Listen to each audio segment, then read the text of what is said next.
오늘 2025년 1월 15일입니다. 수요 예배 벨직 신앙 고백서 27항입니다. 보편적 그리스도의 교회이고요. 벨직 신앙 고백서 27항은 제가 이제 교회 제목을 붙이기는 그리스도의 교회라고 하였습니다. 지난 주에는 두 가지를 말씀을 드렸습니다. 예수 그리스도의 중보로 말미암아 하나님과 우리 사이가 화목해 되었다, 회복해 되었다라고 했습니다. 하나 되었다라는 거죠. 원수 되었다가 다시 예수님의 공로로 말미암아 우리가 하나가 되었습니다. 그 사이에는 예수님 외에는 없습니다. 마리아가 있을 수 없고 다른 성인들, 세인트라고 하죠. 베드로 혹은 사도 바울 있을 수 없습니다. 교황 있을 수 없습니다. 오직 예수님으로 말미암아 주님과 우리가 회복해 되고 하나 되었습니다. 조금만 좀 내려주세요. 뭔가 왕왕거리네요, 그죠? 네. 회복해 되었습니다. 예수님으로 말미암아 그 사이에 어느 누구도 들어있을 수 없습니다. 그 사이에는 교황도 마리아도 사도들도 그 외에 우리 기독교 안에 되게 거룩했다, 순교하였다, 어느 누구도 하나님과 우리 사이를 하나 되게 하시고 화목하게 하는데 있을 수 없습니다. 그런 신앙의 선배들이 우리의 신앙을 도와주고 우리의 신앙의 모범이 되고 표본이 될 수는 있지만, 하나님과 우리 사이를 화목하게 하시는 분은 오직 예수님 한 분뿐입니다. 그렇게 하나된 우리는 하나님께 언제든 기도할 수 있다 하였습니다. 언제나 어디서나 하나님께 기도할 수 있습니다. 이곳이 성전이고 이곳이 거룩한 곳인 여기에서만 기도할 수 있다를 말씀드리지 않습니다. 여기는 예배하기 위해서 저희가 이렇게 꾸며놓은 곳이지요. 여기는 성전이 아닙니다. 예배당입니다. 예배당. 우리가 있는 그 어디든 어디서나 언제나 기도할 수 있습니다. 예수님의 이름으로 하나님을 부를 수 있습니다. 예수님의 이름으로 아버지의 그 보좌 앞에 누구든 언제든 담대히 나아갈 수 있습니다. 그래서 예수님의 중보로 말미암아 우리가 그러한 은혜를 누리고 있다라는 거예요. 지금 이 시간도 마찬가지입니다. 예수님의 이름으로 하나님을, 아버지를 언제든 부르며 우리가 기도할 수 있습니다. 오늘은 27항입니다. 그렇게 예수님의 이름으로 교회가, 그리스도의 이름으로 그리스도의 교회가 이제 세워져 간다는 거예요. 우리 한번 읽어보겠습니다. 우리는 함께 읽어볼까요? 시작. 우리는 하나의 보편적 우주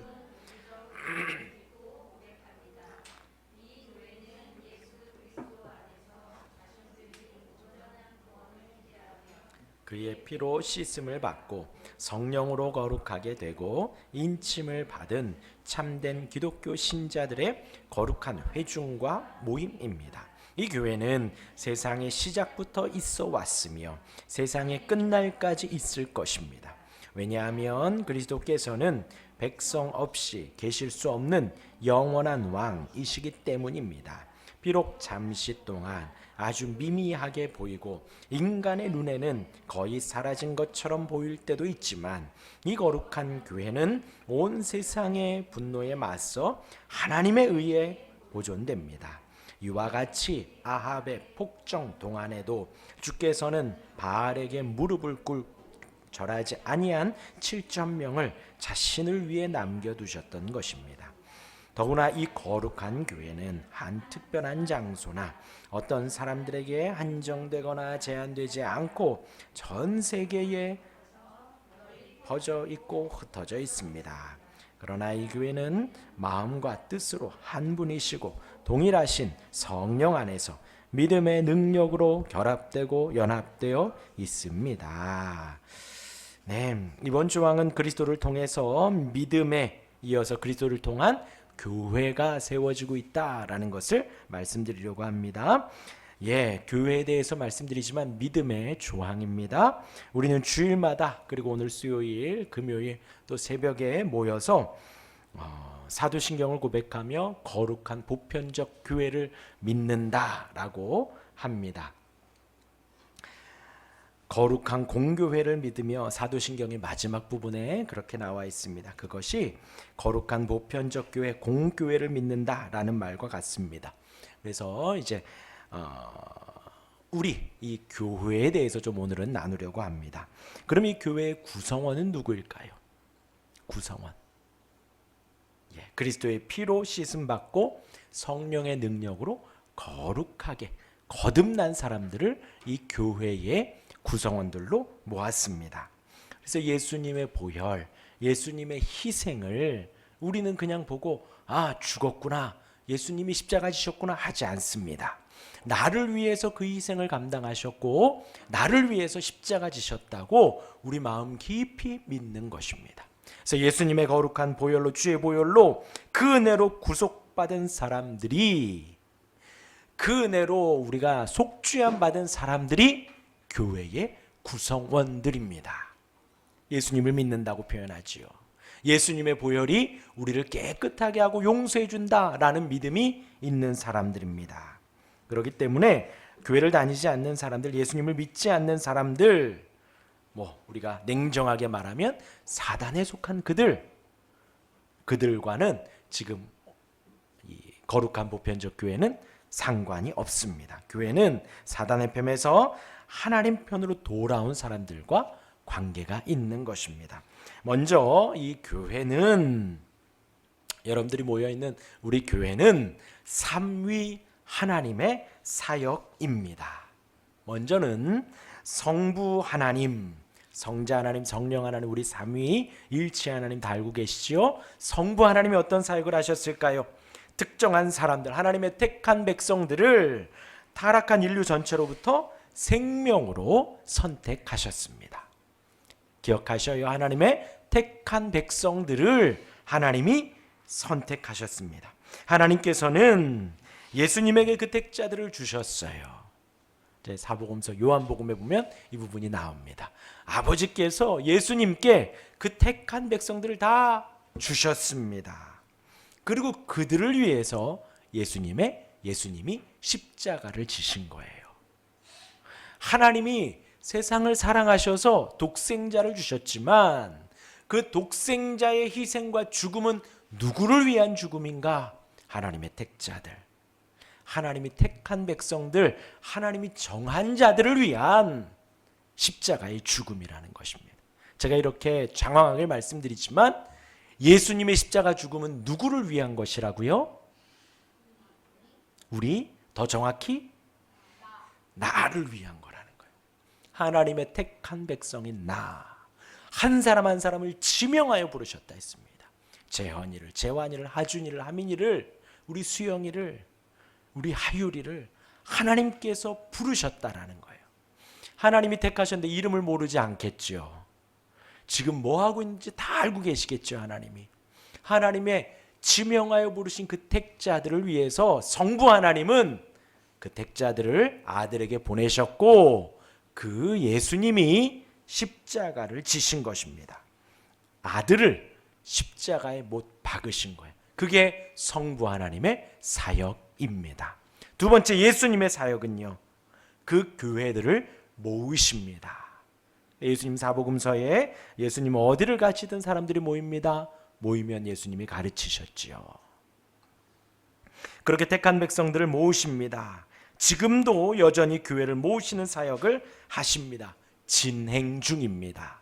제가 종종 말씀드리죠. 미완료예요. 언제 완료가 되지요? 주님 다시 오실 때에. 예수님 십자가에 죽으시고 부활하시며 그 승리가, 교회가 계속해서 진행 중입니다. 지금도 모으고 계십니다. 아직 완성되지는 않았습니다. 그렇게 모인 성도들, 교회들은 예수 그리스도 안에서 자신의 온전한 구원을 기대합니다. 우리가 성경을 보며 예배하며 우리를 온전히 구원해 주실 것을 소망하며 기대하죠. 그 주님의 사역은 역사적으로 계속되어져 왔습니다. 계속되어져 왔습니다. 그러나 아직 완성되진 않았습니다. 그러기에 우리가 보는 교회는 전체 교회에 있어서 아주 작은 단면입니다. 저와 여러분들은 그 교회 중에 하나일 뿐인 거예요. 전체 지금 오늘 읽은 말씀 중에도 있잖아요. 거룩한 교회는 제한되지 않고 전 세상에 온 태초전부터 시작되어진 하나님이 지켜주신 하나님의 교회였다고요. 그 가운데 우리는 지금 2025년 작게 아주 작은 단면으로 이 자리에 모여져 있는 것입니다. 그렇게 예수님께서 그리스도의 교회를 모으고 계시고 성령님은 어떤 사역을 하실까요? 우리 하나님의 택한 백성들의 마음을 바꾸십니다. 그래서 하나님의 전능하심을 제가 종종 설교할 때 그 말씀을 하시지요. 하나님의 능하심은 무엇인가? 우리의 마음을 믿게 하시는 거예요.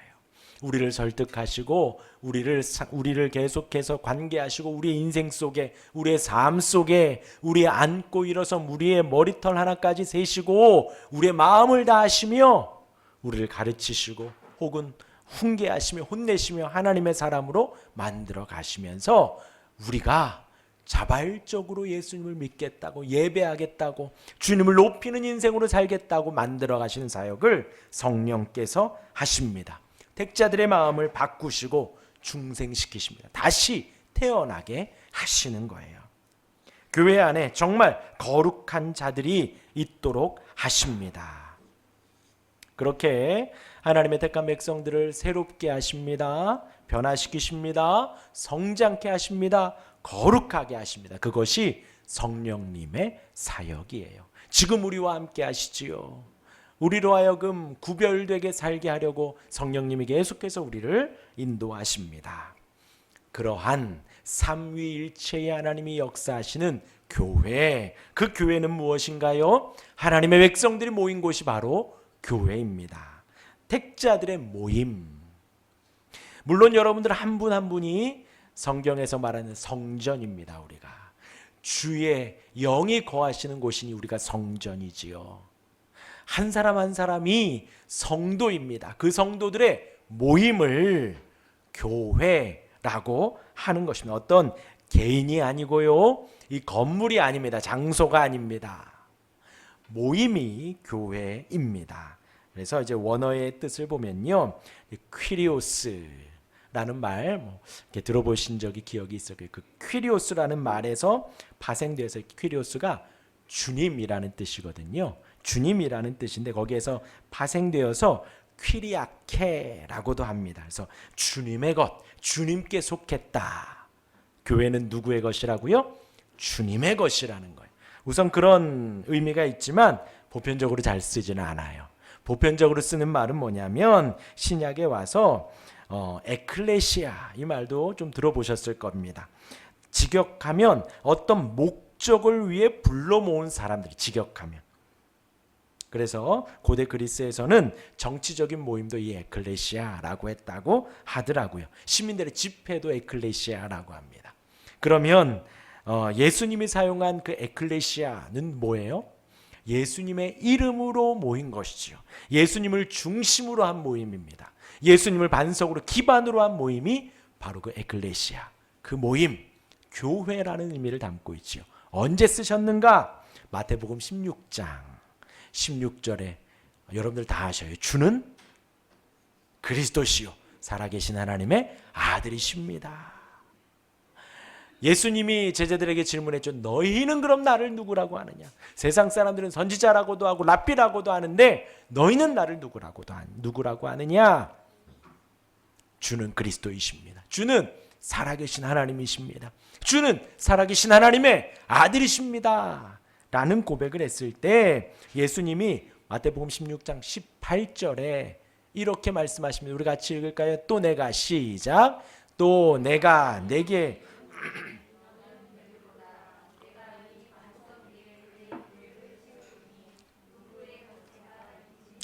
예수님께서 직접 교회라는 단어를 쓰셨어요. 여기에 에클레시아가 사용이 된 겁니다. 이 반석 위에 내 교회를 세우리니 방금 베드로가 고백한 그 고백, 주는 그리스도이십니다. 주님은 구원자이십니다. 주님은 살아계신 하나님이십니다. 여기에서 이 주가 2인칭이라 그랬어요. 바로 앞에 계신 예수님, 주님은 하나님이십니다. 하나님의 아들이십니다. 나의 메시아입니다. 나의 구원자입니다. 그리스도입니다. 라는 고백을 하는 그 반석 위에 나의 그 회중들, 모이는 사람들을 세울 것이다. 그런데 그 다음 뭐예요? 음부의 권세가 이기지 못하리라. 왜요? 주님이 세우셨잖아요. 하나님이신 그분이 세우셨습니다. 하나님이 세우신 모임이기에 세상의 그 어떤 모임도 이렇게 이길 수가 없다. 이제 오늘 그 교회에 4가지 속성이 있습니다. 이 부분만 하고 마치도록 하겠습니다. 4가지 속성이 있습니다. 하나는 1번, 교회는 시작, 교회는 하나입니다. 교회는 하나예요.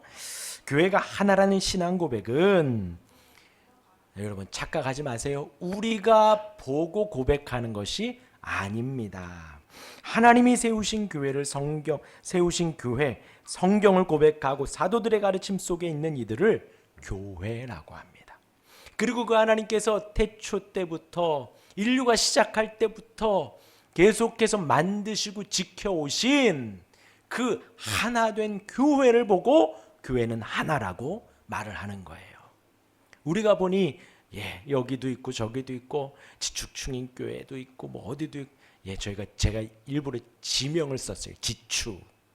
지축이라는 지명을 썼습니다. 원대한 꿈으로 이렇게 지축이라는 지명을 쓴 겁니다.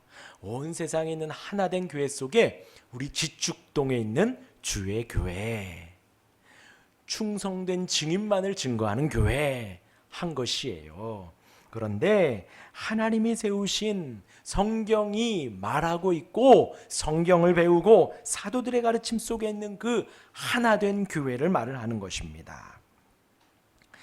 성경은 우리 인생의 사람이 구원받는 길이 몇 가지라고 하나요? 구원받는 길이 몇 가지라고요?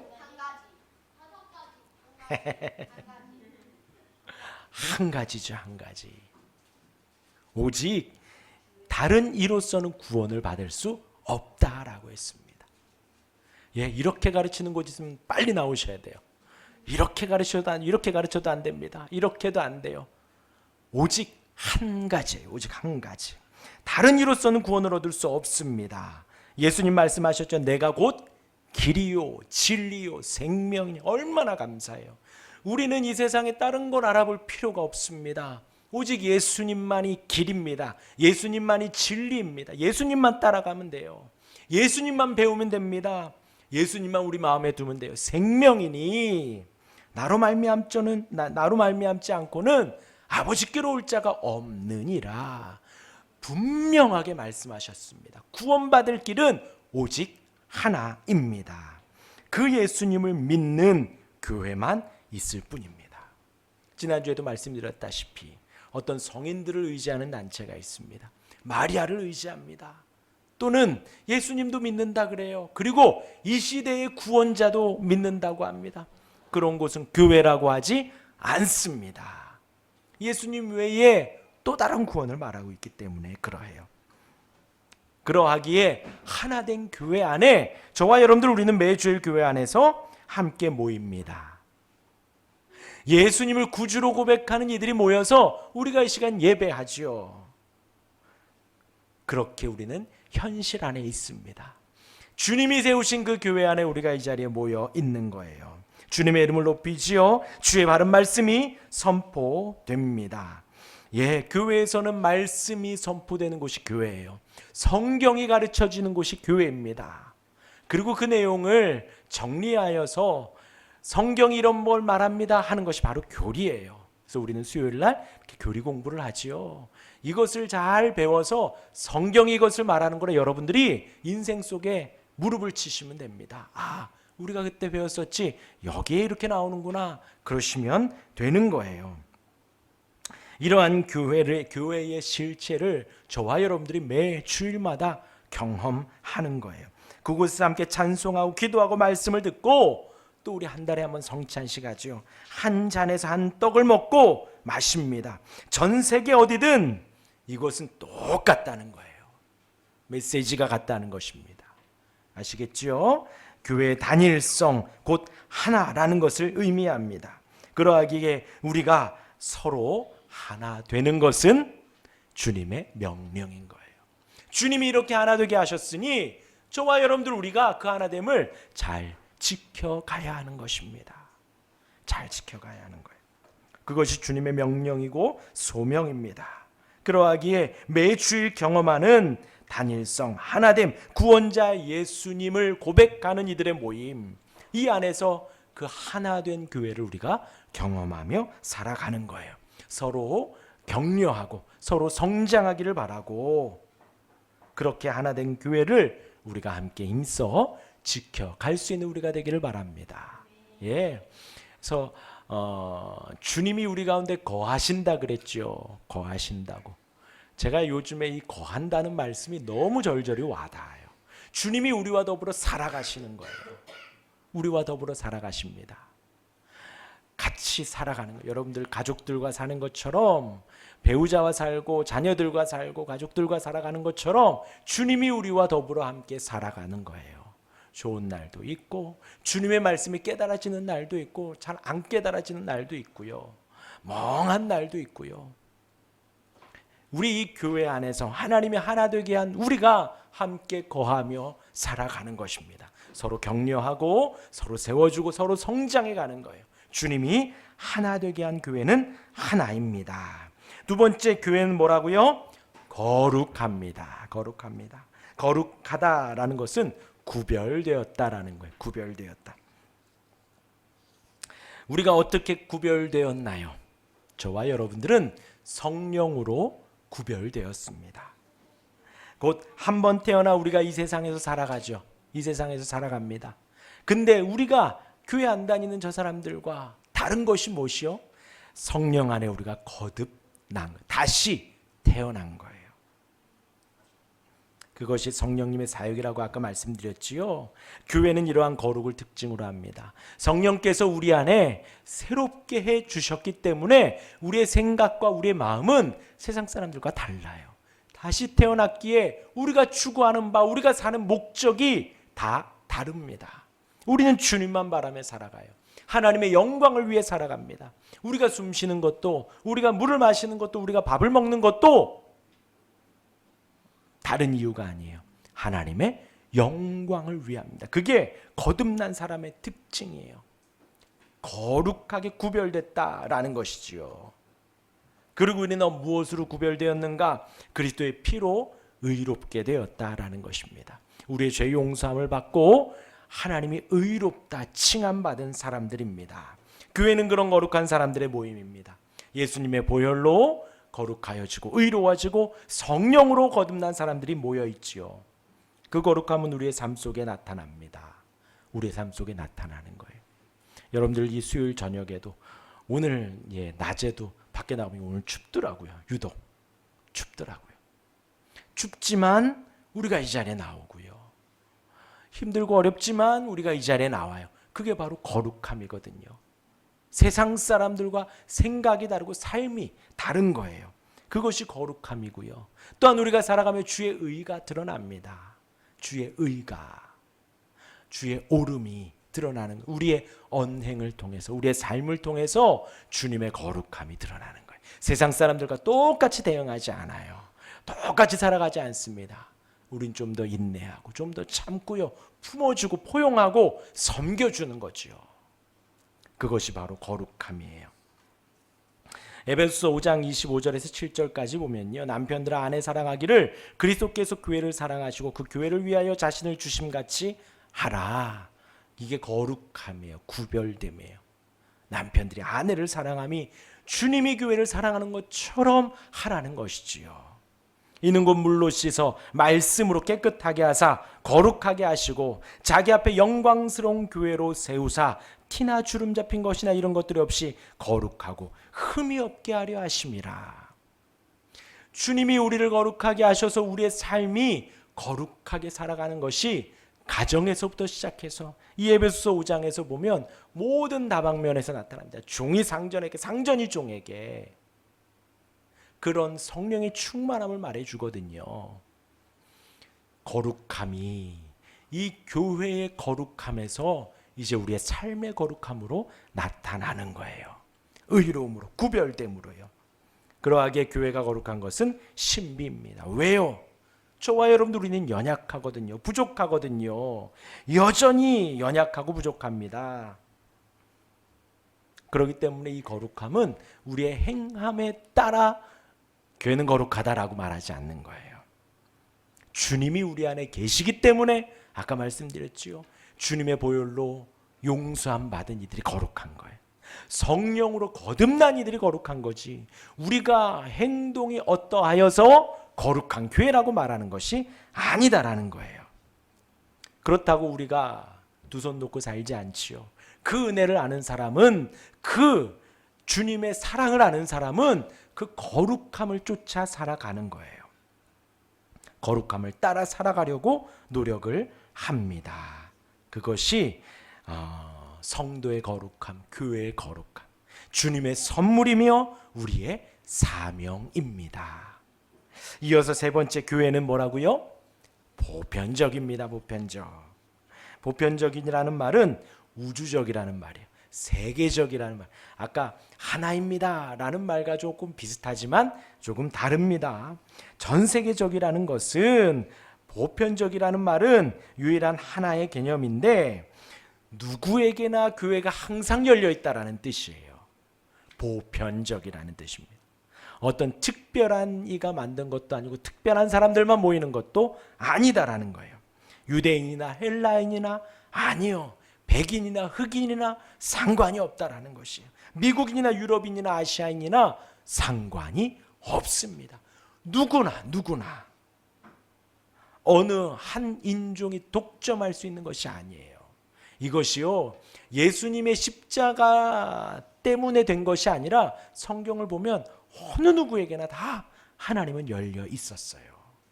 아브라함에게 할례를 허락하실 때에 너희 집안에 있는 모든 일들을 다 할례를 행하여라 라고 명령하셨거든요.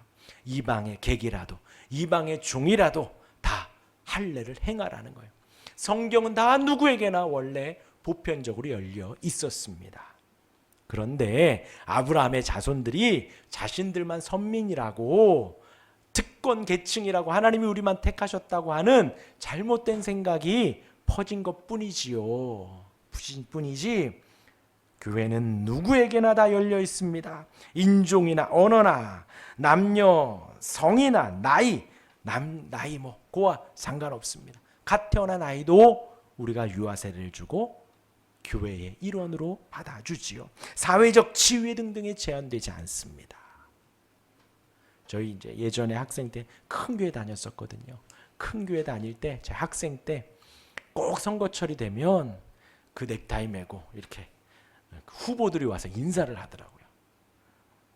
뭐 나와서 인사하고 꼭 예배 끝나고는 꼭 담임 목사님처럼 로비에서 함께 꼭 이렇게 인사하더라고요. 근데 꼭 선거가 지나면 안 와, 또 보이질 않아. 그렇게 높은 사람들만 오는 것이 아니에요. 누구에게나 열려 있습니다. 누구에게나. 그런 것들에 제한되지 않습니다. 모든 사람이 올 수 있습니다. 보편적이라는 것은 차별이 없다는 뜻입니다. 교회의 보편성은 그러하기에 실제입니다. 실제입니다. 우리가 어느 누구나 받아줘야 해요. 어느 누구나. 주의 복음이 들어간 곳에는 같은 믿음을 고백하는 교회가 세워집니다. 그래서 이 보편적인 교회는요, 공산권이라고 안 들어가고 핍박이 심하다고 안 들어가지 않아요. 그것이 복음의 능력입니다. 어디에나 복음이 들어가요. 그래서 지하교회라는 단어를 들어보셨지요. 드러내놓고 예배하면 다 잡혀가니까 지하에서 숨어서 예배합니다. 우리가 생각하는 동굴이나 우리가 생각하는 지하실에서만 예배하지 않아요. 상상을 초월합니다. 하나님께서 그렇게 예배를 인도하시고 믿는 백성들, 성도들이 함께 만나 교제하고 교제하게 하셔요. 그러한 것이 교회를 막지 못해요. 핍박이 심한 곳이더라도 우리의 눈으로 보는 규모가 작을지라도 교회는 아주 튼튼하게 세워져 갑니다. 그러하기에 이 보편적이라 함에 세상 어느 곳이든 누구에게든 주의 복음이 선포되어야 하기에 주님의 마지막 명령, 모든 민족을 제자로 삼아 아버지와 아들 성령의 이름으로 세례를 주어라 라는 말씀이 여기에 포함이 되는 거예요. 이 선교 사역의 명령이 함축되어져 있습니다. 그래서 교회는 보편적입니다. 그리고 마지막 네 번째, 교회는 네, 에베소서 2장 19절 20절에 보면요, 그러므로 이제부터 너희는 외인도 아니요 나그네도 아니요 오직 성도들과 동일한 시민이요 하나님의 권속이라. 너희는 사도들과 선지자들의 터 위에 세우심을 입은 자라. 그리스도 예수께서 친히 모퉁이 돌이 되셨느니라. 예수님이 모퉁이 돌이 되고 주님 오시기 전에 선지자들이 증언하던 바와 주님 오신 후에 사도들이 증언하는 바가 다 같습니다. 그래서 사도적이라고 하는 거예요. 그리고 저와 여러분들은요, 그 사도적인 교회를 쫓아가는 것입니다. 우리의 신앙의 선배들이 무엇을 믿었는가, 무엇을 고백했는가, 무엇을 말하였는가, 그것을 우리가 찾아가는 거예요. 새로운 이론이 있을 수 없습니다. 새로운 무언가가 나올 수 없어요. 그래서 우리가 이 대한예수교 장로회라는 곳에 소속되어서 그렇게 고백되어지는 것들을 우리가 쫓아가는 거예요. 그것이 바로 교회의 사도들의 터 위에 세워졌다라는 거예요. 교회는 사도적입니다. 사도들이 가르친 것을 받아들이는 것입니다. 사도들의 가르침과 다른 것을 가르치지 말아야 합니다. 통일성에서도 말씀드렸듯이 다른 것을 말하면 안 되는 거예요. 어떤 긍정의 의미나 어떤 다른 것들이나 요즘에 어떤 정치적인 것과 연관해서 말씀을 가르치고 설교를 하고, 아닙니다. 성경에서 말하는 말을 가르쳐야 하는 거예요. 가르쳐야 하는 것입니다. 교회가 사도들이 전한 것 외에 무엇을 더하든지 혹은 무엇을 빼든지 하면 더 이상 교회가 될 수 없습니다. 참 교회는, 하나님의 교회는 그 말씀이 신실합니다. 그 계시가 신실하고 사도적인 교회로 머물러 있어야 합니다. 예, 그래서 저희가 평일에 어떤 말씀을 나누지요? 평일 새벽 기도회 때 어떤 말씀 나누지요? 잠언을 나눕니다. 주일에는 어떤 말씀을 나누지요? 요한복음을 나눠요. 다른 것 하지 않습니다. 하나님의 말씀을 가르치죠. 그리고 수요일에는 이렇게 우리가 교리를 배우며 우리의 신앙의 선배들이 어떻게 성경을 정리했는가 배워가는 거예요. 그것이 바로 사도적인 교회를 지향하는 것입니다. 정리합니다. 하나님은 약한 세상 속에서도 교회를 굳건하게 지켜가십니다. 언제부터 시작인가? 가인 계통, 가인과 아벨 아시지요? 가인이 얼마나 못됐습니까? 동생을 죽였어요. 그런데 가인 계통의 약한 자들이 세상에 나올 때에 하나님은 셋을 허락하셔서, 아벨이 죽고 그 다음 셋을 허락하셔서 하나님의 교회를 이어가게 하셨습니다. 여호와의 이름을 부르게 하셨죠. 세상이 죄로 가득하여 물로 심판할 수 없을 때에도 하나님은 누구를요? 물로 심판할 때에 누구를 구원하셨어요? 노아를 통해서 방주를 만들고 구원하셨습니다. 그리고 16세기에 칼빈이 사역하던 당시에도 종교적으로는 매우 암울했습니다. 면죄부를 팔고요, 막 화려하게 예배당만 짓고 그 안의 내용들은 아주 거짓되고요, 성경이 번역되지 못하게 했어요. 앞에서 사제들만 전할 수 있도록 하였습니다. 그러함에도 루터를 통해, 칼빈을 통해 하나님의 교회를 아주 든든하게 하나님이 지켜가셨습니다. 지금 이 시대는 어떠한가요? 지금 이 시대도 마찬가지입니다. 보편적 가치와 기준, 윤리보다도 개인의 감정과 개인의 마음이 더 중요하다고 여겨지는 이 시대 속에서 저와 여러분들은 오늘도 이렇게 모이기에 힘쓰는 거예요. 모이기에 힘쓰며 하나님의 영광을 바라가고 하나님의 교회를 세워가게 하십니다. 오직 예수님의 이름으로 모여서 하나님을 높이고 또 서로 사랑하며 섬기고 나의 안위와 평안함보다 이웃을 사랑하며 우리 한 가족된 우리를 서로 섬기며 살아가는 거죠. 이 세상이 이러한 것이 희박한 시대가 된 거예요. 지금 우리가 한 걸음 한 걸음씩 그 길을 가고 있는 것입니다. 더욱 모이기에 힘쓰는 거예요. 지금 저희가 화목한 성경학교하고 내일 이제 처음으로 종로 쪽에 나갑니다. 무사히 다녀올 수 있도록 기도해 주시되 그것도 이것의 일환이에요. 우리 아이들 모아서 한 번 더 성경 보게 하고요. 한 번 더 말씀 듣게 하고요. 함께 모여서 서로 아이들 서로 사랑할 수 있도록 서로 섬길 수 있도록 그 공동체의 장을 마련해 주는 거예요. 우리가 함께 신앙생활에 열심을 내도록 최선을 다하는 것이지요. 그러한 하나님의 교회 그리스도의 교회를 온전히 세워가는 우리가 되길 바랍니다. 온전히 세워간 저와 여러분들 우리가 되길 주님의 이름으로 축원합니다.